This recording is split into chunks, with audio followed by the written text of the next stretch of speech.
Guys आजको भिडियोमा चाहिँ हामी एउटा HTML फाइल चाहिँ क्रिएट गर्ने छौं र त्यसलाई चाहिँ हामी Node.js को थ्रुबाट चाहिँ हामी सर्भ गर्ने छौं है। ब्याकएन्ड को मेन काम भनेको नै HTML फाइलहरुलाई सर्भ गर्ने हो हैन, अनि त्यसलाई पेजहरु रेन्डर गराउने हो, प्लस जस्तै डाइनामिक वेबसाइटहरु बनाउन पनि सकिन्छ हैन। मेन काम भनेको चाहिँ HTML फाइलहरुलाई चाहिँ सर्भ गराउने हो, पेजेसहरुलाई सर्भ गराउने हो। सो आजको भिडियोमा चाहिँ हामी HTML एउटा पेज बनाउने छौं, सिम्पल HTML पेज, र त्यसलाई चाहिँ हामी चाहिँ Node.js को थ्रुबाट चाहिँ सर्भ गर्ने छौं। सो त्यसको लागि चाहिँ म क्विकली के गर्छु त भन्दाखेरि चाहिँ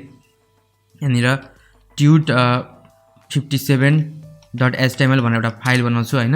एन्ड अर्को चाहिँ म के गर्छु त भन्दाखेरि चाहिँ अर्को यहाँ बनाउँछु म tut 58.js भनेर एउटा दुईटा फाइल बनाउँछु। र दुईटा फाइल बनाइसकेपछि चाहिँ म के गर्छु त भन्दाखेरि चाहिँ जुन हाम्रो HTML फाइल छ, HTML फाइलमा चाहिँ म सिम्पल एउटा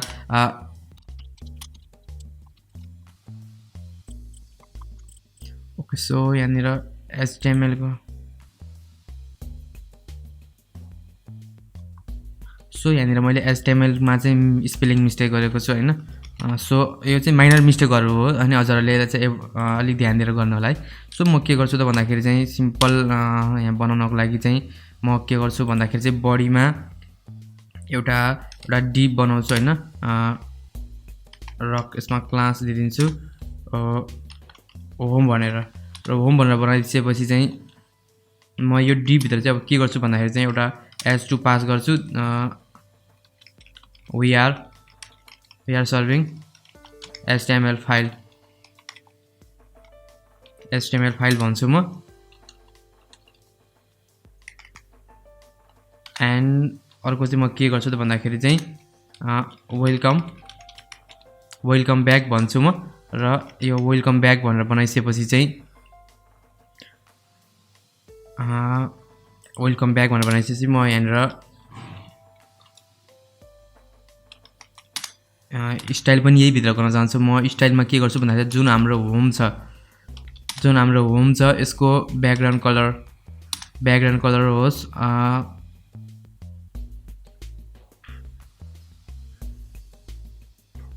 ओके क्रिम्सन हैन। यसको हाइट होस् 100 VH,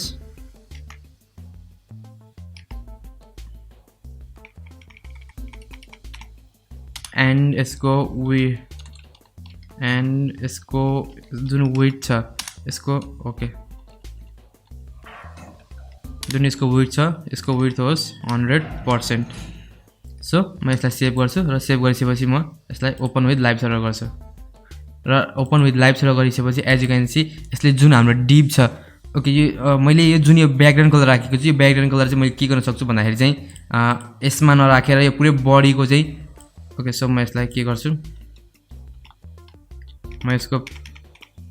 पुरै बडीको चाहिँ ब्याकग्राउन्ड कलर चाहिँ यो राख्छु र यसको हाइट एन्ड विड्थ चाहिँ यो गर्छु। So as you can see हाम्रो यस्तो भएको छ हैन। सो यो चाहिँ एउटा हाम्रो सिम्पल HTML फाइल भयो है। म यसमा धेरै कुराहरु केही गर्न चाहन्न। म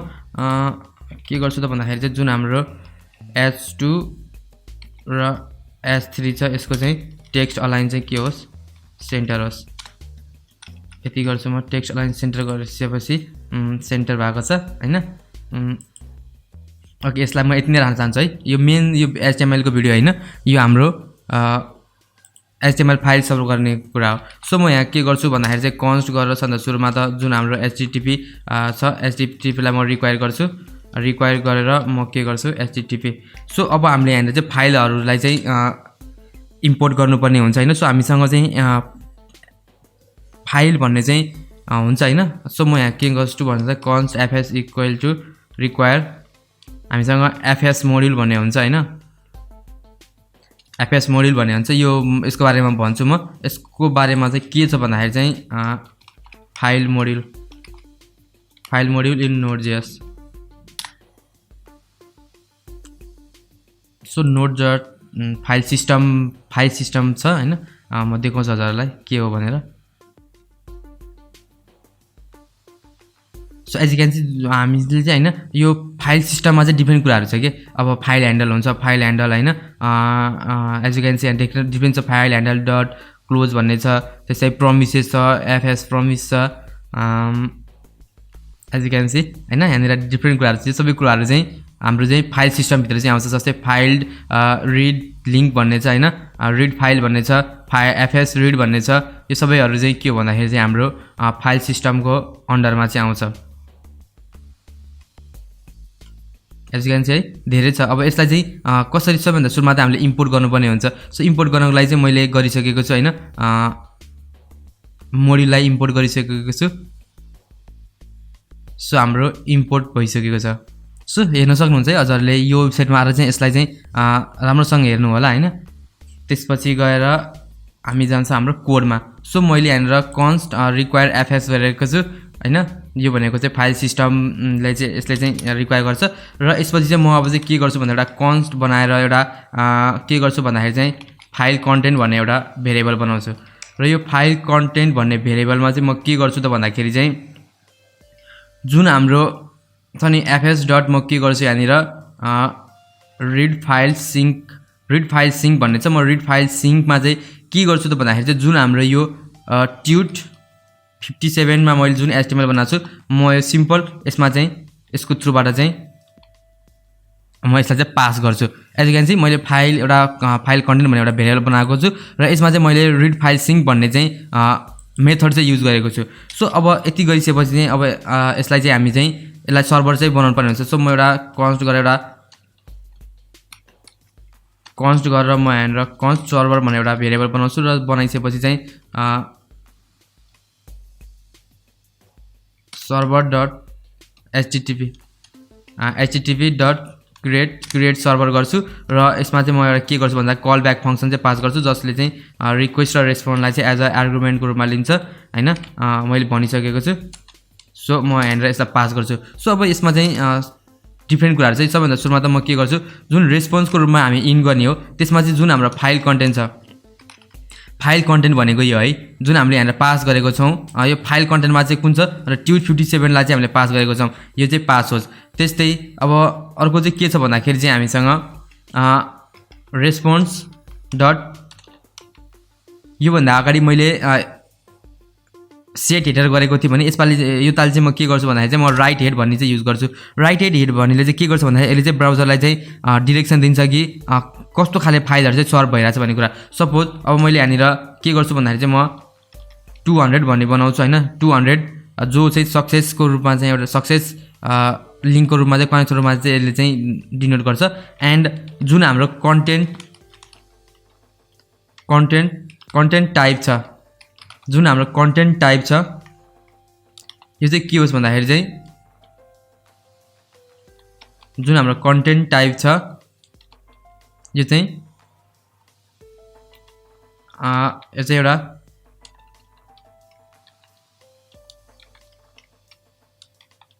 यो चाहिँ हाम्रो एउटा text/html फाइल हुनेछ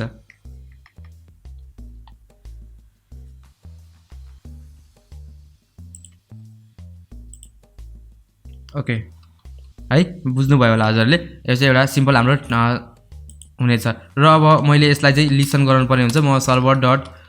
डट लिसन गराउँछु हैन लिसन गराएर यो भन्दा अगाडि मैले 5000 पोर्टमा चाहिँ लिसन गरेको थिएँ भने यो ताल चाहिँ म 80 पोर्टमा लिसन गर्छु अब 80 पोर्टमा लिसन गर्दाखेरि चाहिँ के बेनिफिट हुन्छ भन्ने कुरा चाहिँ म हजुरलाई सिकाउँछु र यो भन्दा अगाडि मैले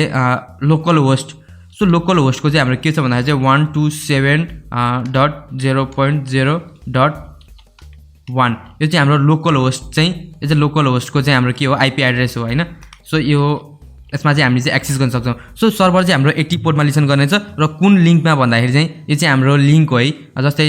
facebook.com भन्ने त्यो डोमेन भयो हैन यो चाहिँ लिंक हो कसरी कुन डोमेनमा चाहिँ एक्सेस गर्ने भन्ने कुरा हो सो यहाँनिर चाहिँ अब म के गर्न सक्छु भन्दाखेरि चाहिँ म यहाँ सन्त सुरुमा एउटा कल ब्याक फंक्सन चाहिँ राख्छु र कल हजुरले हेर्नु भयो होला मैले यो भिडियोमा चाहिँ एकदमै डिफरेन्ट गरेको छु यदि हजुरले चाहिँ हाम्रो यो जुन सो यदि हजुरले चाहिँ मेरो प्लेलिस्टलाई चाहिँ फलो गर्नु भएको छ भने चाहिँ हजुरलाई थाहा होला कि मैले प्रिभियस भिडियोमा चाहिँ यसलाई चाहिँ डिफरेन्ट टाइपले चाहिँ देखाउने हैन पास गर्ने चाहिँ ट्राई गरेको छु बिकज मेथड डिफरेन्ट भए पनि हामीले गर्न खोजेको काम चाहिँ एउटै हो के सो त्यो रिजनले गर्दाखेरि चाहिँ मैले डिफरेन्ट तरिकाले चाहिँ यसलाई पास गर्न चाहिँ कोसिस गरेको छु मैले यहाँनिर कल ब्याक फंक्सन लगाएको छु हैन सो म कल ब्याक फंक्सन युज गरेर चाहिँ के गर्छु भन्दाखेरि चाहिँ अब चाहिँ यहाँनिर चाहिँ के गर्छु कन्सोल एन्ड सुरुमा त मैले यहाँ कमा दिनुपर्ने हुन्छ कन्सोल डट लग गर्छु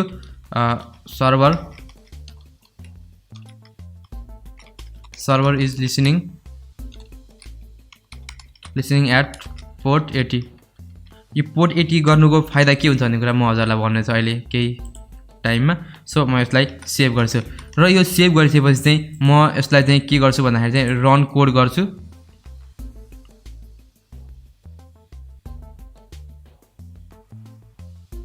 ओके सो यसले चाहिँ के भनेछ भन्दाखेरि चाहिँ यहाँनिर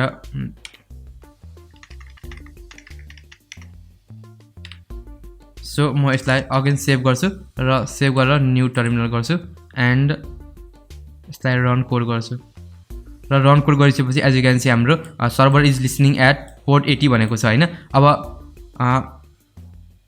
एज यु क्यान सी यो हाम्रो चाहिँ प्रिभियस एचटीएमएल फाइल थियो है अब यो प्रिभियस एचटीएमएल फाइललाई चाहिँ अब सपोज मैले यहाँनिर के गर्छु भन्दाखेरि चाहिँ 127.0.0.1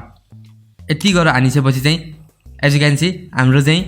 यो एचटीएमएल फाइल चाहिँ सर्भ भएको छ भने चाहिँ यो चाहिँ विदाउट हामीले चाहिँ के गरेछौँ भन्दा यो चाहिँ डाइरेक्ट एचटीएमएल फाइललाई चाहिँ हामीले ओपन गरेको हौं हैन अब यसमा चाहिँ हामीले एज यु क्यान सी यो जुन यो पछाडीको छ नि 5500 पोर्ट यो आएको छ त छैन नि टेक्स्ट डट एचटीएमएल पनि आएन हैन सो दैट मीन्स हामीले जुन सर्भर बनाएको छौं त्यो सर्भर चाहिँ हाम्रो चाहिँ काम गरेको छ हैन र यो चाहिँ एज यु क्यान सी यहाँनिर 127.0.0.1 यो चाहिँ हाम्रो लोकल होस्टको चाहिँ आइपी हुन्छ हैन so as you can see हामीले यहाँ जुन यो पास गरेको छौं हाम्रो यो सर्भर चाहिँ काम गरेको छ है सो अब यहाँनिर चाहिँ मैले 80 पोर्ट युज गर्नुको मिनिङ चाहिँ के हो भन्दाखेरि चाहिँ 80 पोर्ट युज गरिसकेपछि चाहिँ हामीले यहाँनिर चाहिँ यो पोर्ट नम्बर चाहिँ मेन्सन गराउनु पर्दैन के सपोज यहाँनिर यो जुन एचटीएमएल फाइल सर्भ गर्दाखेरि यहाँनिर 5500 पोर्ट आएको छ हामीले यहाँनिर 80 पोर्ट भनेर चाहिँ मेन्सन गर्नु पर्दैन सपोज यदि मैले यो 80 पोर्टलाई चाहिँ हटाएर मैले यहाँनिर 8000 पोर्ट गरेको भए हैन 8000 पोर्ट गरेको भए चाहिँ के हुन्छ है त अगेन म यसलाई सेभ गर्छु हैन यसलाई सेभ गर्छु म र सेभ गरेर यसलाई अगेन म रन कोड गर्छु and as you can see यहाँनिर म अब 8000 पोर्ट गर्छु र यसलाई सेभ गर्छु हैन सेभ गरेर म फेरि यसलाई रन कोड गर्छु र server is listening at 8000 port भनेको छ हैन 8000 पोर्ट भनेको छ अब के गर्छु त म भन्दाखेरि चाहिँ मैले यहाँनिर रिफ्रेश गरेँ भने यो हाम्रो यो काम गर्दैन है एज यु क्यान सी यहाँनिर this site can't be reach भनेको छ अब यसलाई एक्सेस गर्न चाहिँ हामीले के गर्नुपर्छ भन्दाखेरि चाहिँ यहाँनिर हामीले यहाँनिर पोर्ट नम्बर चाहिँ मेन्सन गर्नुपर्ने हुन्छ सो मेरो 8000 छ हैन सो यदि हामीले अब 8000 पोर्ट नम्बर मेन्सन गरिसकेपछि चाहिँ हाम्रो फाइल चाहिँ काम गर्यो सो यस 80 पोर्ट युज गर्नुको चाहिँ सबभन्दा मेन रिजन चाहिँ यो हो हैन हामीले पोर्ट नम्बर चाहिँ मेन्सन गर्नु पर्दैन एज यु क्यान सी हामीले यहाँनिर fs.file रिड फाइल सिंक भन्ने कुरा चाहिँ हामीले युज गरेको छौं हैन मैले यहाँनिर fs फाइल सिस्टमलाई चाहिँ मैले एक्सेस गरेको छु हैन मोड्युललाई चाहिँ युज गरेको छु अब वेबसाइटमा त सपोज एउटा मात्र एचटीएमएल फाइल हुँदैन हैन अब यसलाई चाहिँ अब डिफ्रेन्ट पेजेसहरुलाई चाहिँ कसरी चाहिँ हामी चाहिँ रेन्डर कसरी चाहिँ सर्भ गर्न सक्छौं हैन भन्ने कुराहरु चाहिँ हेर्ने छौं हैन अपकमिङ भिडियोजमा अब ब्याकएन्ड भनेको सबैलाई थाहा छँदैछ यही एचटीएमएल फाइलहरु सर्भ गर्ने हो हैन अब कुन मेथडबाट गर्ने भन्ने कुरा हो सपोज अहिले त यहाँ एउटा मात्र एचटीएमएल फाइल थियो सो दैट्स व्हाई हामीलाई चाहिँ इजी रह्यो बट डिफ्रेन्ट पेजेसहरु हुन्छ हैन डिफ्रेन्ट पेजेसहरुलाई चाहिँ कसरी सर्भ गर्ने भन्ने कुराहरु चाहिँ हामी नेक्स्ट भिडियोमा हेर्ने छौं हैन जस्तै अब कन्ट्याक्ट फर्महरु गर्दाखेरि चाहिँ पोस्ट रिक्वेस्ट गेट रिक्वेस्टहरु कसरी गर्ने भन्ने कुराहरु चाहिँ हामी नेक्स्ट भिडियोमा हेर्ने छौं well on that note stay safe stay coding and I will see you in the next video